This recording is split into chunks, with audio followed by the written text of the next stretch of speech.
I smile to think it is another day of vacation. And here I am in Florida. I know today I have planned to go to the beach, and other than that, there's not a lot of plans.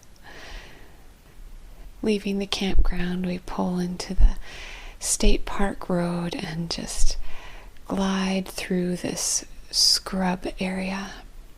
There are a few trees, but mostly scrub bushes and prickly growth and wildflowers.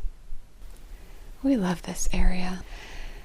Taking a rise up over a hill, we look to the left and see the highest point of this whole county, which is really not very high, but you can get a view from there of the ocean across the inland water.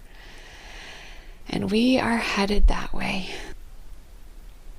In 15 minutes, we find ourselves turning across a bridge and getting out onto the island called Jupiter. As we pull into the parking lot, we find plenty of empty spaces. It's still pretty early in the morning. We grab our bag, grab the plastic rug that we keep rolled up in the camper for spreading on the beach, and we're off. Our doors slam shut. I hear the beep as I press the lock button, and we walk up towards the sand dune covered in tropical bushes and trees, past the water fountain, the outdoor shower where someone who'd been out for a run obviously is washing off their feet. We smile and ask, was it a good sunrise? Oh, it was beautiful, they say, and their dog pants happily and comes over to be pet. Then we move on and walk up over the boardwalk steps and smile at our first glimpse of the Atlantic. The waves are big, even though the wind isn't very strong. And we just smell the salt air. We feel the breeze picking up the hair on our face. I reach up with a ponytail holder and pull my hair back at the right height to go through the hole in my cap. And we drop down the other side and take off our flip-flops before we hit the sand, knowing that they're just in the way at that point. The sand is not hot yet, but it will be later. And we sink in and feel this slosh and extra drag on our feet. It feels so good to use those muscles in our legs.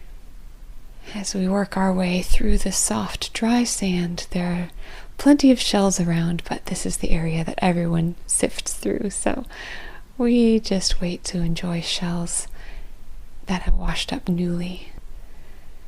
Then comes the hard, wet sand. As the tide is going out, we know that we can pick anywhere to settle along the edge of the wet sand and it won't be a problem. But we want to get down away from the entrances, away from the parking lots. We decide to strike out to the left today. We can go far along in front of apartments and sand dunes. There are pelicans swirling overhead. They're just so funny. They make me laugh. Brown pelicans. Some do a big dive into the ocean and splash awkwardly, but they come up with a fish. We decide we're just going to take a good jog and get down to the hardest wet sand where only a little bit of water, the highest part of the waves, come and tickle our feet some of the time. And we set off into a comfortable trot. Our arms are swinging, our heads are back slightly. The sun is on our face, the breeze in our hair. We're so full of life and joy. We smile at each other and think, how amazing that God has brought us to this place.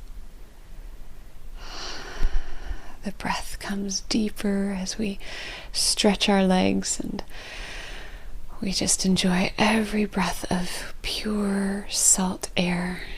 The Atlantic Ocean has our favorite air. With every wave, the air gets cleaned. We hear the crash of the breakers and watch them fight with each other as they go in and out at the same time.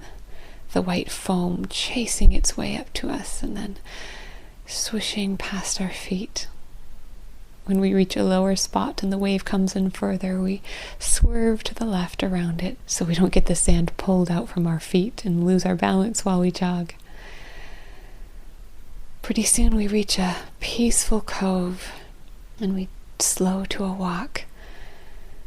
Here there are some rocks that push up through the sand, and the tides change the sand around them every day, meaning there are new shells to be found, especially after strong winds like there were last night.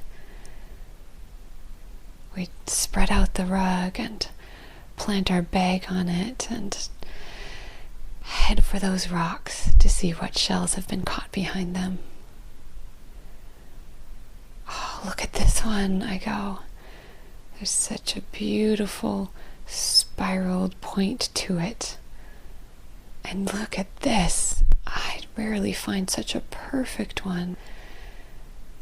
Good thing we brought along the shell bag, we call it, that we got in the jungle of Ecuador, made from woven jungle fibers. It has just the right size of holes not to lose our shells, and it stretches out bigger and bigger to collect as many as we want. After a few minutes of collecting beautiful shells, we take them back to the rug and sit down on it with our feet in the sand, sort them out, toss a few back to the ocean, and then just look up and watch the waves. We take a deep breath and breathe out slowly.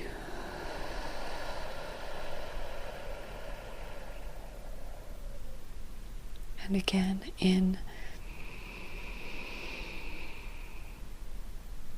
and out.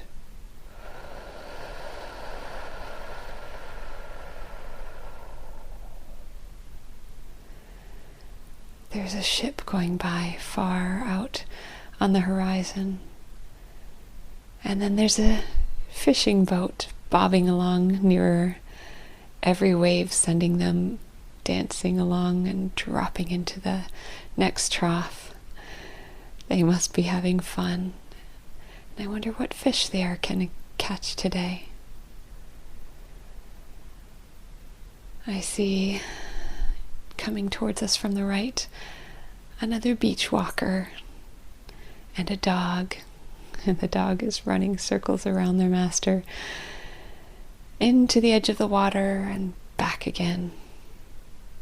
Behind that are two more, an older couple, and I just smile and think how much history they have together and wonder how long they've been doing this on the beach, how many days, how many years, maybe how many winters in a row they come down to Florida and enjoy the Atlantic Ocean. As the walkers come by, we wave and smile, say good morning. In between, we just let the waves wash through our vision. And it feels like they are the outward sign of God's peace washing through our minds and our bodies and our spirits. Wave after wave, washing away the stress and the strain and the fears and the loops and anything that we woke up to. We just say, thank you, Lord, for your peace. Thank you for another day that you have given to enjoy your creation, to just enjoy you.